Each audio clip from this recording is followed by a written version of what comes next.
हिंदू धर्म में भगवान विष्णु ने बहुत सारे अवतार लिए और उनके हर अवतार के पीछे कोई ना कोई वजह जरूर रही है। आज हम बात करेंगे उनके नरसिंह अवतार के बारे में। नरसिंह अवतार लेकर भगवान ने बुराई पर अच्छाई की जीत की अवधारणा को बल दिया।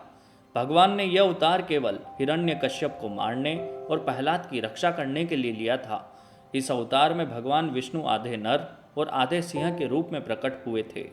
कहते हैं हिरण्यकश्यप को मारने के बाद भी भगवान का गुस्सा शांत नहीं हुआ और उन्होंने पूरी पृथ्वी पर हाहाकार मचा दिया।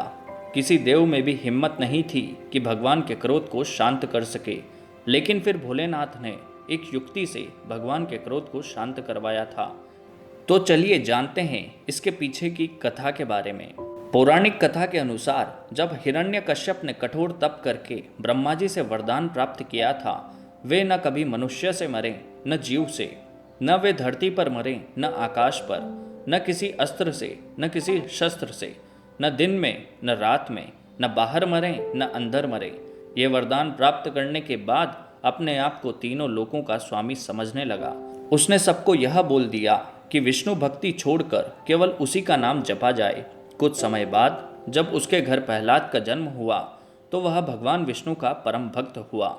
उसके पुत्र को भगवान की भक्ति से हटाने के लिए उसने लाख प्रयत्न किए, लेकिन प्रहलाद पर किसी भी चीज का कोई असर नहीं हुआ।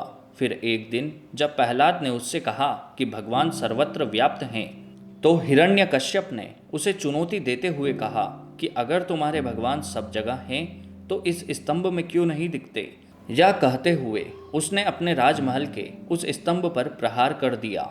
तभी स्तंभ से भगवान विष्णु नरसिंह अवतार के रूप में प्रकट हुए। उन्होंने हिरण्यकश्यप को उठाया, महल की दहलीज पर लाकर अपनी गोद में लिटा लिया और अपने नाखूनों से उसका सीना चीर दिया। वह मारा गया। हिरण्यकश्यप को मारने के बाद भी नरसिंह भगवान का क्रोध शांत नहीं हुआ। तीनों लोग उनके गुस्से से कांपने लगे। सभी देव मिलकर भगवान शिव के पास गए और उनसे भगवान को शांत करने के लिए प्रार्थना करने लगे। भगवान शिव ब्रह्मांड में सबसे शक्तिशाली माने जाते हैं, लेकिन वे भी नरसिंह के सामने कमजोर पड़ने लगे। फिर भोलेनाथ ने नरसिंह भगवान के गुस्से को शांत करने के लिए मानव, चील और सिंह के शरीर वाले भगवान सर्वेश्वर का अवतार लिया और उन दोनों के बीच 18 दिनों तक युद्ध चला। शास्त्रों में ये शिव जी का 16वां अवतार माना जाता है। अंत में भगवान नरसिंह सर्वेश्वर अवतार के सामने कमजोर पड़ने लगे और तब उनका क्रोध भी शांत हुआ। तब सबने मिलकर भगवान की स्तुति करी और भगवान नरसिंह भी श्री हरि में लीन हो गए।